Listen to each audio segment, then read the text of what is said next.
بسم اللہ الرحمن الرحیم ام حسبتم ان تدخلوا الجنة ولما يأتكم مثل الذين خلوا من قبلكم مستهم البأساء والضراء وزلزلوا حتى يقول الرسول والذين آمنوا معه متى نصر الله ألا إن نصر الله قريب. بسم اللہ الرحمن الرحیم. الحمد للہ رب العالمین والصلاة والسلام علی سید المرسلین وعلی آلہ وصحبہ اجمعین ومن تبعہم بإحسان الی یوم الدین. اعوذ باللہ من الشیطان الرجیم. بسم اللہ الرحمن الرحیم. یسألونک عن الشہر الحرام قتال فیہ قل قتال فیہ کبیر وصد عن سبیل اللہ وکفر بہ والمسجد الحرام واخراج اہلہ منہ اکبر عند اللہ والفتنۃ اکبر من القتل. حاضرین گرامی، ہمارے اس درس کے سلسلے میں غزوات نبوی کا تذکرہ مقصود ہے. کل جہاں ہم نے گفتگو کو چھوڑا تھا اس کے بعد والا جو معرکہ یا مسلمانوں اور مشرکین کے درمیان کشمکش کے نتیجے میں جو واقعہ پیش آیا وہ 8واں سریہ ہے. سریہ فوجی دستہ. اللہ کے نبی صلی اللہ علیہ وسلم نے 2 ہجری رجب کے مہینے میں 2 ہجری ہجرت کے دوسرے سال ماہ رجب میں آپ نے حضرت عبداللہ ابن جحش رضی اللہ تعالی عنہ کو امیر بنا کر 12 لوگوں کی ایک ٹکڑی کو روانہ کیا ایک مہم پر، جس کو سریہ نخلہ کہتے ہیں. یہ نخلہ مکہ اور طائف کے قریب میں ایک جگہ کا نام ہے.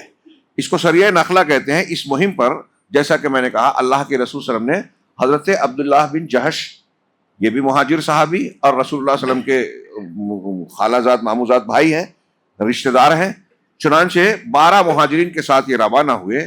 ہر 2 آدمی کے لیے ایک اونٹ تھا. 12 تھے مطلب 6 اونٹ تھا. باری باری اس پر سوار ہوتے تھے. اللہ کے نبی صلی اللہ علیہ وسلم نے انہیں اس بات کی ایک خط دیا، امیر لشکر کو، امیر فوج کو، دستے کو، یعنی حضرت عبداللہ بن جحش کو ایک خط دیا اور کہا کہ جب آپ یہاں سے نخلا کی طرف جائیے اور 2 دن گزر جانے کے بعد میرا یہ خط کھول کر پڑھیے گا. اس کے بعد اللہ کے نبی صلی اللہ علیہ وسلم کے حکم کے مطابق جب انہوں نے 2 دن گزرنے پر وہ خط کھولا تو اس میں لکھا ہوا تھا اللہ کے نبی صلی اللہ علیہ وسلم کی طرف سے کہ جب تم میری یہ تحریر دیکھو تو آگے بڑھتے جاؤ یہاں تک کہ مکہ اور طائف کے درمیان نخلا میں اترو. نخلا جو جگہ کا نام ہے، اور وہاں قریش کے ایک قافلے کی گھات میں لگ جاؤ اور ہمارے لیے اس کی خبروں کا پتہ لگاؤ. قریش کے ایک قافلہ وہاں سے گزرے گا، اس کی گھات لگا کر اس کے فیصلے کو جو ہے اس کی خبر کو ہم تک پہنچاؤ، پوری نقل و حرکت کو معلوم کرو. جب یہ خط پڑھتے ہیں حضرت عبداللہ بن جحش رضی اللہ تعالیٰ عنہ تو انہوں نے اپنے 12 ساتھیوں کو، باقی ساتھیوں کو یہ سنایا اللہ کے نبی صلی اللہ علیہ وسلم کا فرمان، اور یہ کہا کہ جس کو شہادت کا شوق ہو وہ ہمارے ساتھ چل سکتا ہے. میں کسی پر جبر نہیں کرتا. جو دل کی چاہت اور رغبت سے خود سے آنا چاہے میں اس کو کہوں گا کہ ہمارے ساتھ آئے، اور جسے واپس جانا ہے، جو اپنی جان کی پرواہ کرتا ہے یا جو واپس جانا چاہتا ہے وہ جا سکتا ہے. لیکن میری جہاں تک بات ہے تو میں اللہ کے نبی صلی اللہ علیہ وسلم کے فرمان پر عمل کروں گا اور میں مہم پر جاؤں گا. جتنے لوگ تھے 12 کے 12 انہوں نے کہا کہ ہم بھی آپ کے ساتھ ہی رہیں گے. چنانچہ سب لوگ آگے بڑھے. راستے میں 2 حضرات، ایک حضرت مقداد اور ایک اور صحابی تھے عدی، غالباً حضرت عدی. ان دونوں کے اونٹ کا کچھ مسئلہ ہو گیا، گم ہو گیا، لہذا یہ لوگ پیدل ہو گئے تو یہ پیچھے رہ گئے. باقی سب لوگ نخلا کی وادی میں جہاں آپ نے پہنچنے کا حکم دیا تھا وہاں جا کر گھات لگا کے بیٹھ گئے اور انتظار کرنے لگے کہ نبی کریم صلی اللہ علیہ وسلم نے جس قافلے کے بارے میں بتایا ہے اس کو دیکھیں. یہ قافلہ ایک تجارتی قافلہ تھا، چمڑے، سامان، کشمش اور کچھ تجارت کے سامان لے کر آخر میں بالآخر یہ گزرا. اس میں جو ہے عبداللہ بن مغیرہ کے دو بیٹے عثمان اور نوفل، یہ دو شخص تھے مکہ کے بڑے لوگوں کے یہاں کے، اور ایک عمرو بن حضرمی، یہ بھی ایک منامور شخص تھا مکہ کے لوگوں میں سے. علا ابن حضرمی اور عمرو بن حضرمی یہ جو ہے بہت مشہور نام تھا. حکیم بن کیسان جو مغیرہ کے مولا تھے، یہ لوگ موجود تھے. مسلمانوں نے مشورہ کیا. اب یہ قافلہ گزرا، صحابہ کرام گھات لگا کے بیٹھے ہوئے ہیں. اب مسلمانوں نے مشورہ کیا کہ یہ قافلہ تو گزر رہا ہے جس کے بارے میں اللہ کے رسول صلی اللہ علیہ وسلم نے ہم کو ہدایت دی، اب ہمیں کرنا کیا ہے؟ تو آج مسئلہ انہوں نے سمجھا حملہ کرنا ہے. اب مسئلہ یہ تھا کہ جس دن یہ معاملہ ہو رہا تھا ماہ رجب کی آخری تاریخ تھی، رجب کے مہینے کی آخری تاریخ تھی. اور آپ جانتے ہیں کہ ہجری سالوں میں یا ان مہینوں میں 4 مہینے حرمت والے ہیں، جس کو مکہ کے جاہلی اور مشرکین بھی حرمت والا مانتے تھے. ان 4 مہینوں میں جنگ نہیں کرتے تھے، کسی پر حملہ نہیں کرتے تھے. ہاں، محرم، ذیقعد، ذی الحج اور ایک رجب، اور یہ رجب کی آخری تاریخ تھی. تو صحابہ نے کہا کہ یہ مہینہ رجب کا ہے اور حدود حرم سے ہم باہر ہیں وادی نخلہ میں، اگر لڑائی ان سے کرنا ہے یا ان پر حملہ کرنا ہے تو یہ آخری تاریخ ہے، حرمت والے مہینے کی حرمت پامال ہوگی.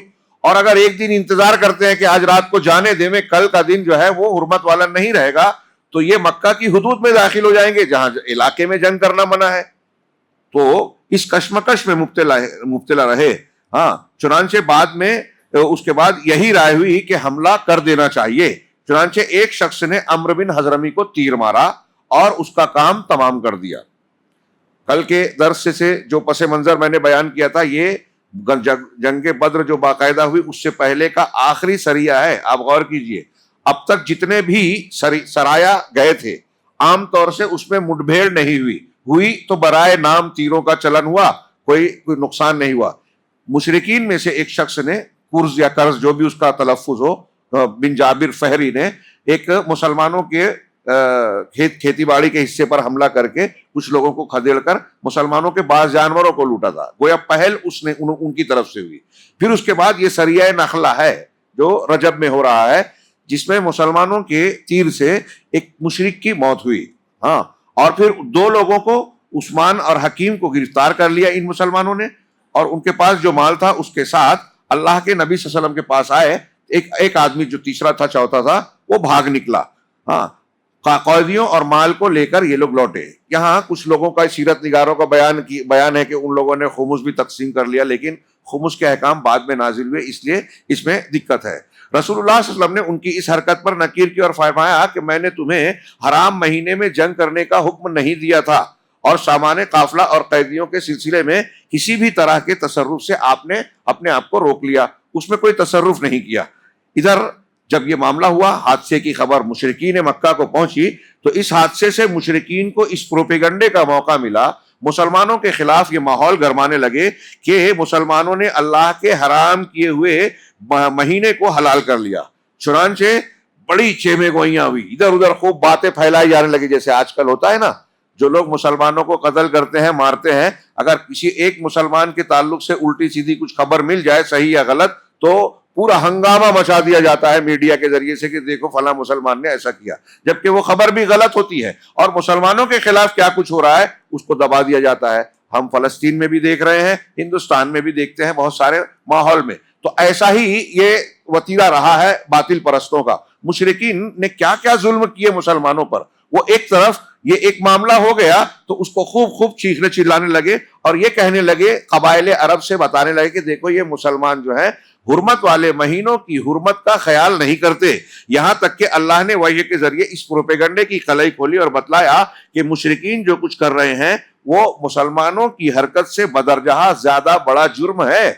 اللہ تبارک و تعالیٰ نے اسی سلسلے میں سورہ بقرہ کی یہ آیت نازل فرمائی، یسألونک عن الشہر الحرام قتال فیہ، یہ آپ سے شہر حرام، حرمت والے مہینے کے بارے میں سوال کرتے ہیں کہ اس مہینے میں قتال کرنا، جنگ کرنا کیسا ہے.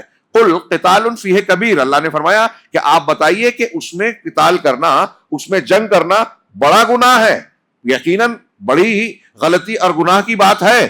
وصد عن سبیل اللہ، لیکن اللہ نے آگے فرمایا کہ اور وصد عن سبیل اللہ، لیکن اللہ کی راہ سے روکنا.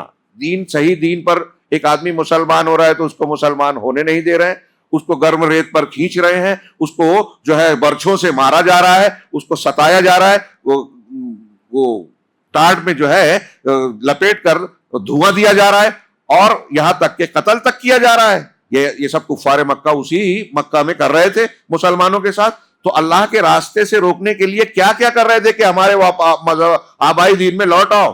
چنانچہ اللہ کے راستے سے روکنا اور اللہ کے ساتھ کفر کرنا جو خود یہ کر رہے ہیں، ہاں، اور مسجد حرام سے روکنا. وصد عن و اخراج اہلہ منہ والمسجد الحرام، اور مسجد حرام سے روکنا، لوگوں کو مسجد حرام میں جانے نہیں دیتے، اور اس کے باشندوں کو یعنی مکہ کے اور وہاں کے رہنے والوں کو وہاں سے نکالنا. یہ سب اللہ کے نزدیک اور زیادہ بڑا جرم ہے.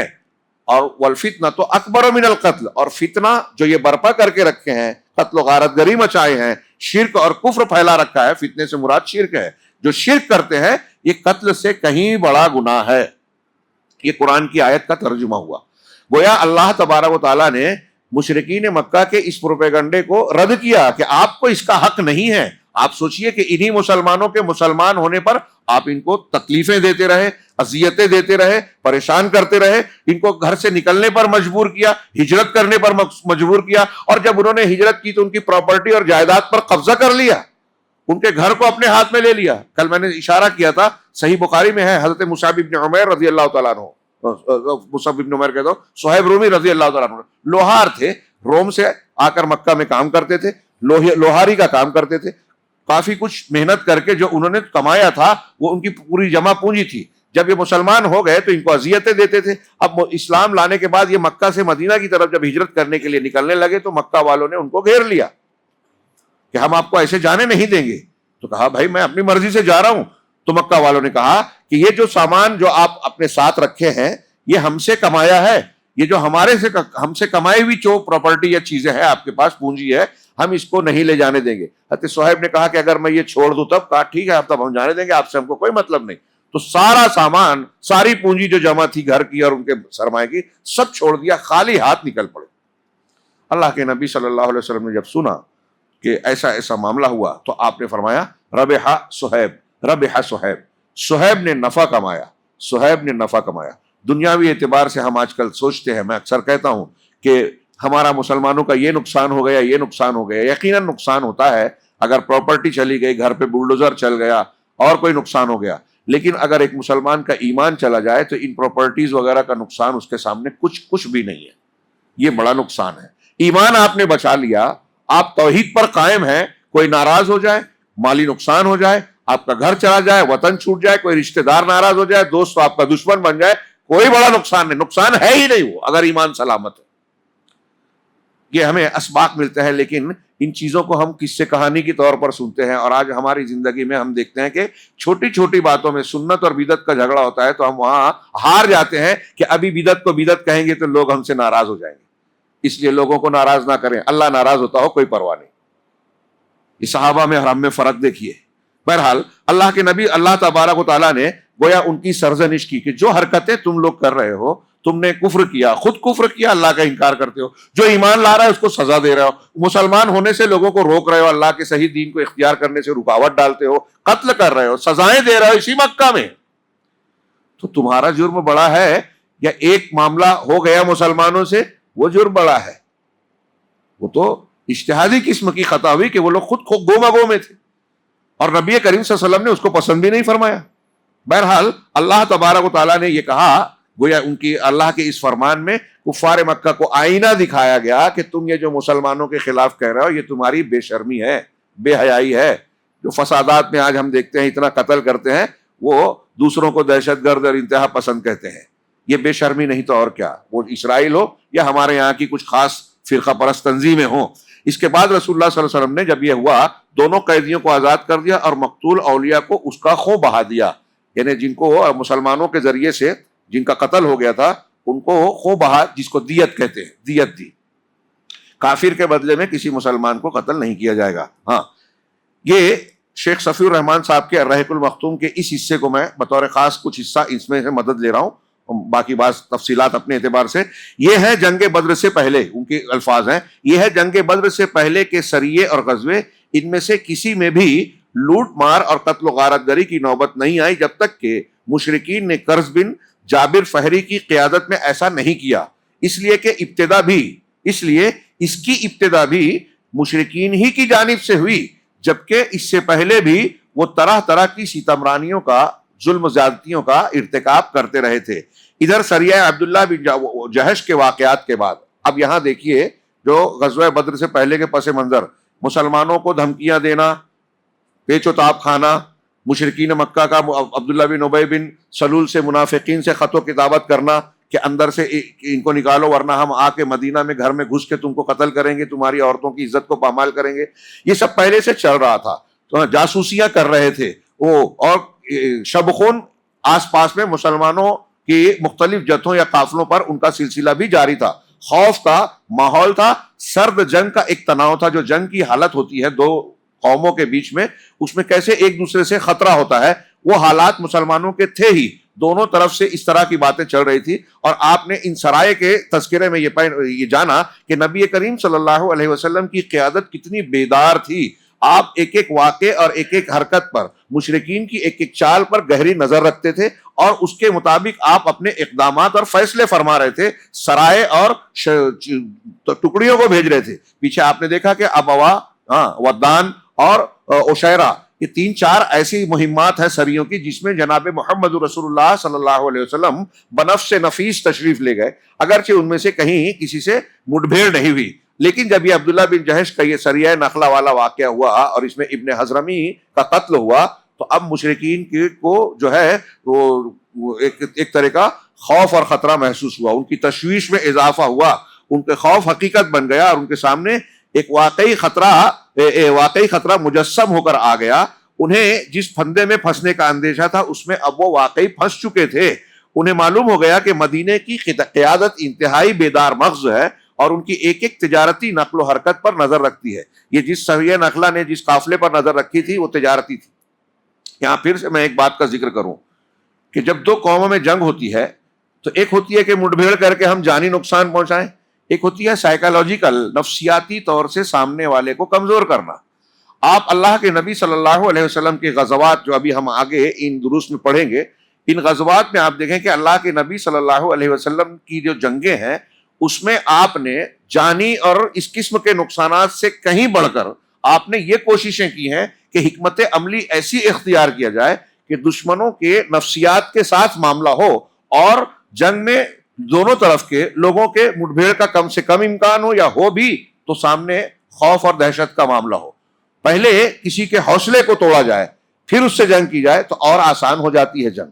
اسی لیے اللہ کے نبی صلی اللہ علیہ وسلم کی جنگوں میں آپ دیکھیں مسلمانوں کا حوصلہ بڑھانے کے سارے حربے آپ کو نظر آئیں گے، ذریعے نظر آئیں گے، اور مقابل کے معاملے میں ان کی نفسیات پر ضرب لگانے کی کوشش نظر آئے گی. یہ اللہ کے نبی صلی اللہ علیہ وسلم 1400 سال پہلے، آج بھی جو بڑے بڑے جنگ کے ماہرین کہلاتے ہیں، سپہ سالار اور بڑے بڑے کورس اور ٹریننگ سے گزرتے ہیں، ان کو اللہ کے نبی صلی اللہ علیہ وسلم کی جنگوں اور آپ کی قیادت کے فیصلوں کے سلسلے میں بہت حیرت ہوتی ہے کہ 1400 سال پہلے ایک وہ شخص جو امی تھے، اتنی زبردست ان کی اسٹریٹجی اور حکمت عملی رہی کہ آج بڑے بڑے ماہرین بھی اس کے آگے گھٹنے ٹیکتے ہیں، سر ٹیکتے ہیں. اور ان کی تربیت سے ایسے ماہرین سپہ سالار پیدا ہوئے کہ ان کی کوئی مثال نہیں ملتی. حضرت ابو عبیدہ بن جراح، حضرت خالد بن ولید، حضرت عمر فاروق رضی اللہ عنہ، حضرت علی رضی اللہ تعالیٰ عنہ. خیر، ہم یہاں دیکھ رہے ہیں کہ مشرکین کو اس کا احساس ہونے لگا. اب مکہ والوں کو کئی ایک ڈر تھا کہ ہم نے ان پر ظلم و زیادتی کی ہے، ہم نے ان کی مال و دولت چھینی ہے، ان کو گھروں سے نکالا ہے، ظلم کیا ہے، ان میں سے بہت سے لوگوں کو قتل کیا ہے. اب یہ لوگ اگر جا کے طاقت پا جائیں گے تو ہمارے لیے خطرہ بنیں گے. مدینہ میں اگر ان کو ایک حکومت بن گئی اور ان کو قوت بن گئی تو ایک اور بھی مسئلہ ہے کہ مدینہ کا راستہ ہمارے قافلوں کے لیے جو شام کے تجارتی معاملے پر جاتے ہیں، ان کی بڑی تجارت چلتی تھی، تو شام کے راستے، شام جانے کے لیے مدینہ کے راستے سے ہی گزرنا پڑتا تھا. تو اب ان کو ٹینشن ہوا کہ اگر ان کی حکومت بن گئی اور آج انہوں نے یہاں وادی نخلا مدینہ سے تقریباً 300 کلومیٹر اور مکہ سے قریب، مکہ کے حدود میں، مطلب مکہ والوں کا ایریا تھا. آج کی زبان میں ہم کہیں کہ یہ میرا ایریا ہے بولتے نا، یہ مکہ والوں کا ایریا تھا. مکہ والوں کے ایریا میں مسلمان آ رہے ہیں اور انہوں نے ایک قافلے پر نظر رکھی, حملہ کر کے ایک مکہ کے ایک شخص کو مار دیا, 2 لوگوں کو قیدی بنا لیا, مال لے گئے. تو جب یہ یہاں آ کے ہمارے ساتھ ایسا کر سکتے ہیں تو پھر مدینہ سے گزرنے والے ہمارے قافلے کیسے محفوظ رہیں گے؟ اور ہمارے لیے یہ خطرہ اب بڑھتا چلا جا رہا ہے. چنانچہ ان کا غیظ و غضب اور پیچ و تاب بہت بڑھ گیا, مسلمانوں کے خلاف خار کھانے لگے. قرآن نے بھی اس کا نقشہ کیا. آپ سوچئے, جب تک مکہ میں مسلمان تھے دبے کچلے ہوئے تھے, مار کھا رہے تھے, ان میں سے کئی لوگ جو تھے ایسے تھے کہ ان کے آزاد کردہ غلام یا غلام تھے, تو یہ سمجھتے تھے کہ یہ کل کے چھوٹے ہمارے نیچے کے لوگ آج ہم کو آنکھیں دکھا رہے ہیں. اور غصہ آنا, اور پھر قبائلی اور علاقہ جو ہے قبائلی عصبیت, قومی عصبیت بھی تھی. اب ایک طرف یہ معاملہ تھا, باقی رہے مسلمان. تو اللہ تعالیٰ نے اب یہاں سے یہ معاملہ بڑھ رہا ہے اور شدت ہوئی. سرد جنگ کا معاملہ اب گرمی میں تبدیل ہوتا جا رہا ہے. تو اب جب یہ سریہ کا واقعہ ہوا تو ادھر مسلمانوں کا معاملہ یہ ہوا, رجب میں یہ واقعہ ہوا, شعبان 2 ہجری میں اللہ تبارک و تعالیٰ نے قرآن میں آیتیں اتار کر, مختلف آیتیں اتار کر مسلمانوں پر جنگ کو فرض کر دی. اس سے پہلے سرایا کا جب سلسلہ ہوا تو میں نے بتایا تھا کہ وہاں اجازت دی گئی تھی, فرض نہیں تھا. اب فرض کیا گیا. فرض کب ہوتی ہے؟ جنگ جب شرائط ہوں اور مسلمانوں پر کوئی حملہ کر رہا ہے تو وہاں دفاع کرنے کے لیے ہر وہ شخص جس کی طاقت ہے وہ مقابلہ کرنا اس کو لازمی ہے. اور امیر لشکر یا مسلمانوں کا جو قائد ہے وہ اگر منادی کرتا ہے, اعلان کرتا ہے کہ آپ کو جنگ میں شریک ہونا ہے, محاذ پہ جانا ہے, تو جو مسلمان اس کی قدرت رکھتا ہے اس کے لیے اس محاذ پر نکلنا فرض ہو جاتا ہے, الا یہ کہ کوئی شرعی عذر ہو. ہاں, یہ میں نے بہت ہلکی پھلکی باتیں بیان کی ہیں. شرائط جہاد یا جنگ اور تفصیل سے ہے آج کی, جیسا کہ میں نے کہا کہ ہندوستان وغیرہ میں, بلکہ بعض علماء کا کہنا ہے کہ پوری دنیا میں مخصوص علاقائی اور عارضی طور چھوڑ کر پوری دنیا میں آج اس قسم کا ماحول مسلمانوں کے لیے ہے ہی نہیں. آج ہمیں جہاد کرنا ہے تو سب سے بڑا محاذ جو کرنا چاہیے, جس کا دروازہ اور اکثر بیشتر قانوناً کھلا ہوا ہے, وہ ہے میڈیا کا اور دعوت و تبلیغ کا محاذ. اور یہ اصل مقصود جہاد ہے. اگر اس کا راستہ کھل جائے تو لڑائی کی ضرورت نہیں ہے. مسلمانوں کا مقصد لڑائی کرنا نہیں ہے. ہاں, کوئی ظلم و زیادتی کر رہا ہے تو اس ظالم طاقت کو توڑنے کی تدبیر بھی کرنی چاہیے. خیر, یہ اس کی تفصیلی بحث کا یہ موقع نہیں ہے. ہم آگے بڑھتے ہیں. اللہ تبارک و تعالیٰ نے جن قرآنی آیتوں کو نازل فرمایا, مولانا شیخ صفی الرحمان صاحب نے 3-4 مقامات سے ان آیتوں کو ذکر کیا. سب سے پہلے یہ آیت وقاتلوا فی سبیل اللہ الذین یقاتلونکم ولا تعتدوا. اس آیتوں کا ترجمہ میں پڑھ رہا ہوں کہ اللہ کی راہ میں ان سے جنگ کرو جو تم سے جنگ کرتے ہیں, اور حد سے آگے نہ بڑھو. جنگ کرتے ہوئے بھی حد سے بڑھنا نہیں ہے. یقیناً اللہ حد سے آگے بڑھنے والوں کو پسند نہیں کرتا. اور انہیں جہاں پاؤ قتل کرو. یہ جنگ کی حالت کی بات ہے. کچھ لوگ اعتراض کرتے ہیں, مشرکین, ہندو لوگوں میں کچھ تنظیمیں پٹیشن دیکھیں ان کا قرآن کہہ رہا ہے مشرک کو جہاں پاؤ قتل کرو. یہ عام نارمل حالات کی بات نہیں ہے. حالت جنگ اور دشمنوں کا جو ہم پر حملہ کرنا چاہتے ہیں اس کے تناظر میں یہ بات کہی جا رہی ہے. ہاں, اور جہاں سے انہوں نے تمہیں نکالا ہے وہاں سے تم بھی انہیں نکال دو. دیکھیے یہ جملہ آگے چل کے تبصرہ کیا ہے. یہ اشارہ بھی ہے کہ اب مسلمان بظاہر کمزور نظر آ رہے ہیں, لیکن اب اللہ رب العالمین جب انہیں قتال کا حکم دے رہا ہے کہ وہ کفار مکہ کے مظالم کا, کفر و شرک کا معاملہ جو ہے سر سے اونچا ہو گیا ہے, پانی بڑھ چکا ہے, لہٰذا اب ان کو کیفر کردار تک پہنچانے کا موقع آ گیا ہے. اور اللہ تعالیٰ نے کہا کہ جہاں سے مکہ سے تم کو انہوں نے نکالا ہے اب تم ان کو نکال دو. گویا اس میں اشارہ ہے کہ جب تم مقابلہ کرو گے تو تمہیں فتح ملے گی. اور یہ چیز آگے آئے گی بات پھر سے. مشرکین مکہ کے لیے زیادہ تکلیف کی بات تھی. ہم اور آپ سوچتے ہیں کہ اللہ کا عذاب آ جائے فلاں قوم پر, یہ ہے وہ ہے. آپ تھوڑی دیر کے لیے سوچئے کہ ایک گھر میں ایک آدمی ہے جو طاقتور ہے, مالدار ہے, بڑا ہے, اور اس کا ایک نوکر ہے, غلام ہے, اس کا کمتر, اس کے ماتحت ہے. وہ طاقتور اس پر ہمیشہ ظلم کرتا ہے, زیادتی کرتا ہے, اس کو دبا کے رکھتا ہے. کیوں؟ اس لیے کہ وہ بڑا ہے یا چھوٹا ہے. اب کوئی آدمی, آپ اور ہم میں سے کوئی آدمی اس آدمی کو جا کے ڈانٹے پھٹکارے مارے جو ظالم ہے, تو اس کے لیے بے عزتی تو ہوگی, اس کو برا تو لگے گا. لیکن آپ سوچئے کہ وہ جو غلام ہے جس کو وہ مارتا ہے, اگر وہی اس کو مارے, وہی اس کو بے عزت کرے, اس کو ذلیل کرے, تو اس کو کتنی بے عزتی محسوس ہوگی. یہاں غزوہ بدر اور آگے یہ جو اشارے مل رہے ہیں، غزوہ بدر میں مسلمانوں کا فتح پانا، مشرکین کا شکست کھانا اس جذبے کے ساتھ تھا کہ ان کو ڈبل عذاب تھا. ایک تو کیفر کردار تک پہنچنا، جان سے ہاتھ دھونا، قتل ہونا، لٹ جانا، شکست کھانا. دوسرے ان مسلمانوں کے ہاتھ شکست کھانا جن کو کل تک خود مارتے ٹھوکتے تھے، کچلتے تھے، دباتے تھے، گھر سے نکلنے پر مجبور کرتے تھے. ان مسلمانوں کے ہاتھوں سے شکست کھانا ان کے لیے اور زیادہ شدید تکلیف دہ بات تھی، عذاب کی بات تھی. ہاں، اندازہ لگائیے، میں نے مثال دے کے سمجھانے کی کوشش کی. یہاں اللہ تبارک و تعالیٰ نے آیت میں فرمایا کہ تم اور کیا ہے، انہیں وہاں سے تم بھی انہیں نکال دو جہاں سے انہوں نے تمہیں نکالا ہے، اور فتنہ قتل سے زیادہ سخت ہے، اور ان سے مسجد حرام کے پاس قتال نہ کرو یہاں تک کہ وہ تم سے مسجد حرام میں قتال کریں. کعبہ مکہ کے حدود میں، حرم کے حدود میں جنگ نہیں کرنا ہے، لیکن اگر ان حدود میں وہ تم کو مارنا چاہتے ہیں تو اب اس کا یہ مطلب نہیں کہ جنگ کرنا منع ہے تو اب کوئی ہم کو مارنے آئے تو ہم گردن پیش کر دیں کہ لے بھائی کاٹ لے. نہیں، جنگ کرنا منع ہے، یہ حرام ہے، لیکن اگر کوئی آپ کی جان لے رہا ہے تو آپ اپنی جان بچانے کے لیے اب اس کو حملے کا جواب دیں گے کہ نہیں دیں گے. اس سے ایک قاعدہ یہ بھی ملا کہ اگر ایک چیز حرام ہے شریعت میں لیکن کوئی اس سے بڑی حرام کا ارتکاب ہو رہا ہے تو اس چھوٹے حرام کا ارتکاب کیا جا سکتا ہے. یہ اصول ہے، اس آیت سے بھی نکل رہا ہے. جیسے اس کو اور آسانی سے سمجھنے کے لیے کہ مردار کھانا حرام ہے، خنزیر کا گوشت حرام ہے، ہاں، دم مسفوح حرام ہے نا.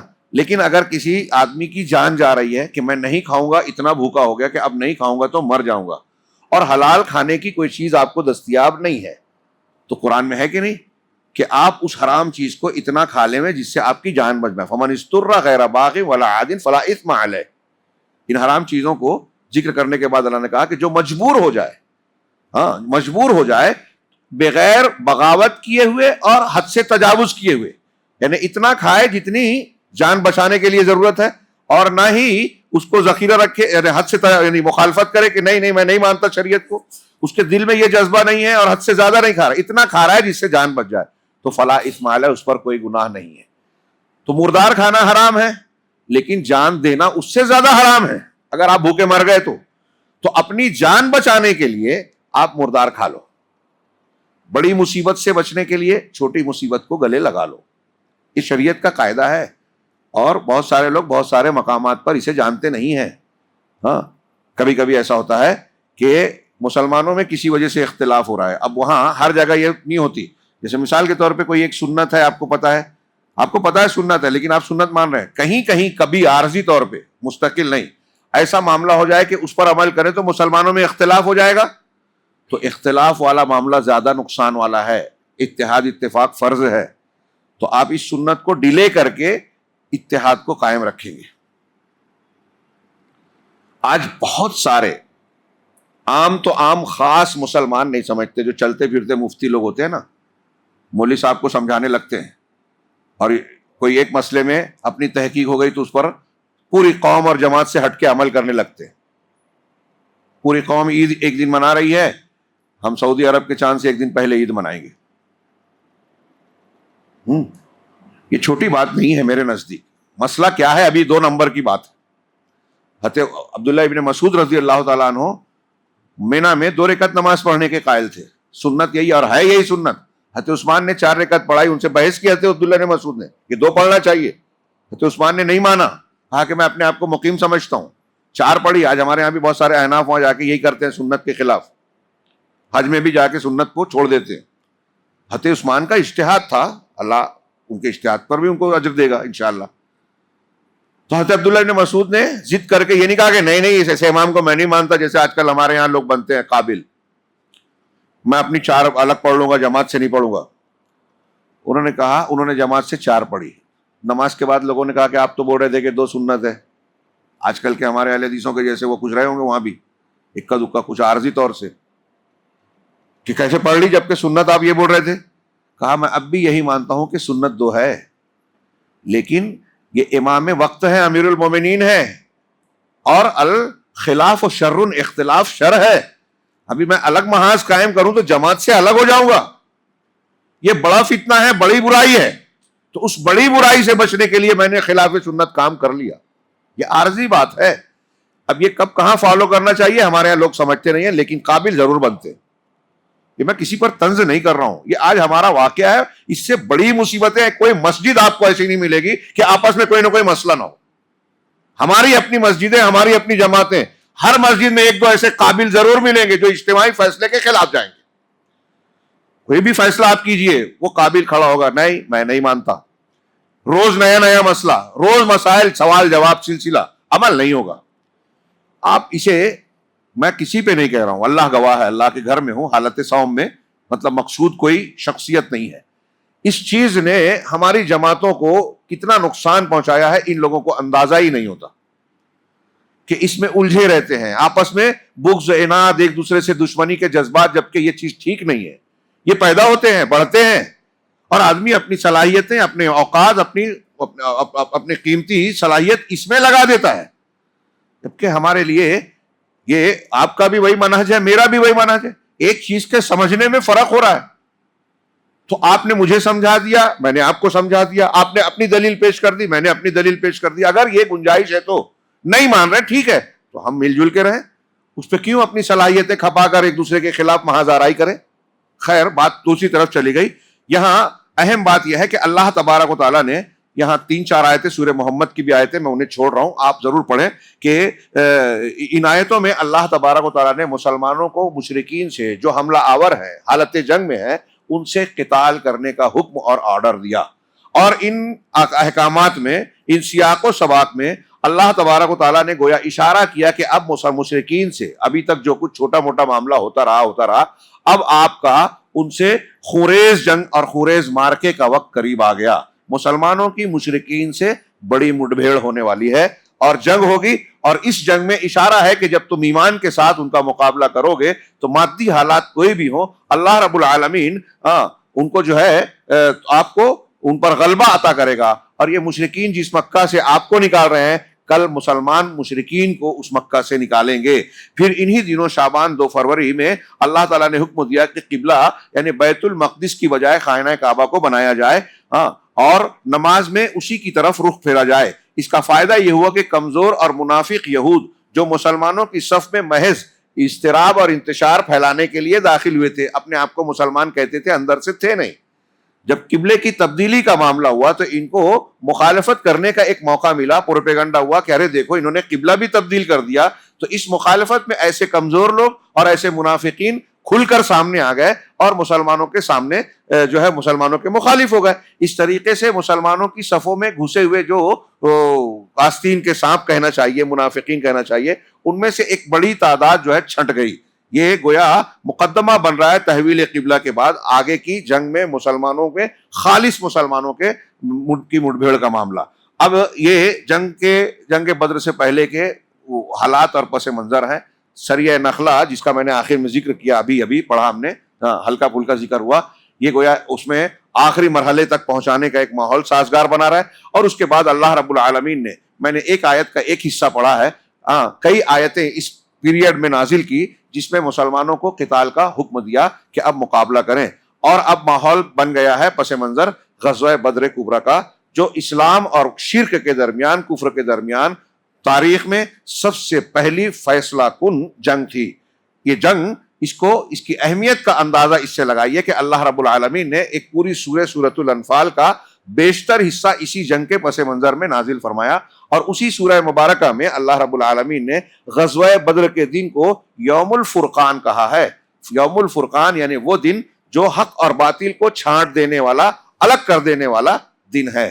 یہ غزوہ بڑی اہمیت کا حامل ہے جس میں مشرکین مکہ کی تعداد مسلمانوں سے 3 گنا زیادہ ہے اور مسلمان اس سے کم ہیں. اور پھر یہ لوگ مسلح ہیں، سارے ہتھیار سامان کے ساتھ ہیں. مسلمان اس تیاری کے ساتھ نہیں تھے، کیونکہ آگے ہم اگلے درس میں جانیں گے کہ مسلمان جب مدینہ سے نکلے تھے تو ان کو یہ اندازہ ہی نہیں تھا، خیال ہی نہیں تھا کہ ہمارا مقابلہ ایک بڑے لشکر سے ہونے والا ہے، بلکہ ایک تجارتی قافلے کو ہم کو اوپر قبضہ کرنا ہے جو ابو سفیان کی قیادت میں مکہ سے لوٹ رہا ہے. میں نے بتایا تھا کہ پیچھے کہ ذوالعشیرہ کا جو معاملہ تھا مکہ والوں کا ایک تجارتی قافلہ شام کی طرف جا رہا تھا، اسی کے تعاقب میں رسول اللہ صلی اللہ علیہ وسلم ایک دستے کے ساتھ وہاں پہنچے تھے، لیکن وہ اپنے ہاتھ سے نکل گیا۔ وہی قافلہ سامان تجارت لے کر جب واپس لوٹنے لگا، اللہ کے نبی صلی اللہ علیہ وسلم نے اپنے جو خبر رسانی اور سراغ رسانی کے لوگوں کو لگا رکھا تھا، حضرت طلحہ وغیرہ کو، انہوں نے آ کر جب خبر دی تو آپ نے مدینہ میں صحابہ کرام سے کہا کہ چلو یہ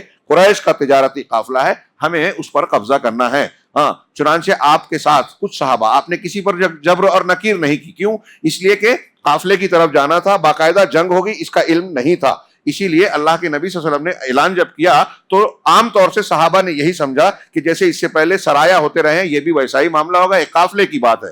اس لیے بہت سارے متعدد صحابہ کرام اس قافلے میں، اس سریے میں شریک نہیں تھے، اور جو لوگ شریک نہیں تھے بعد میں ان کو کچھ برا بھلا بھی نہیں کہا گیا، ان پر کوئی نکیر نہیں کی گئی۔ اللہ کے رسول صلی اللہ علیہ وسلم نکلے اور آپ کے ساتھ 300 سے اوپر، کچھ لوگ کہتے ہیں 313، کچھ 314، 319 تک تعداد بتاتے ہیں، پھر اس میں سے بعض لوگوں کو واپس مدینہ بھیجا، بعض دوسری مہم پر گئے، تو عام طور سے جنگ کے میدان میں جو مشہور بات ہے کہ 313 لوگ موجود تھے۔ ان 313 کا مقابلہ 1000 مسلح فوج سے ہونا طے پایا جو قافلے کے لیے نکلا تھا۔ انشاءاللہ اس کی تفصیل ہم آگے کے دروس میں جانیں گے۔ یہ بڑی اہمیت کی باتیں ہیں، اور اس ضمن میں جو واقعات پیش آئے، اللہ کی مدد اور اللہ کے معاملات، اور قرآن میں سورۃ الانفال میں جو اللہ تبارک و تعالیٰ کی ہدایات اور ارشادات ہیں، وہ ہمارے لیے آج کے ماحول میں بھی بہت سارے درس و عبرت اور روشنی کا سامان رکھتے ہیں۔ آج بھی ہم کو اس میں ہدایت ملتی ہے۔ اللہ رب العالمین سے دعا ہے کہ وہ ہمیں ان چیزوں کو پڑھ کر اپنی زندگی کے صحیح راہیں متعین کرنے اور اس پر چلنے کی توفیق عطا فرمائے۔ وآخر دعوانا ان الحمد للہ رب العالمین، وصلی اللہ علی نبینا محمد۔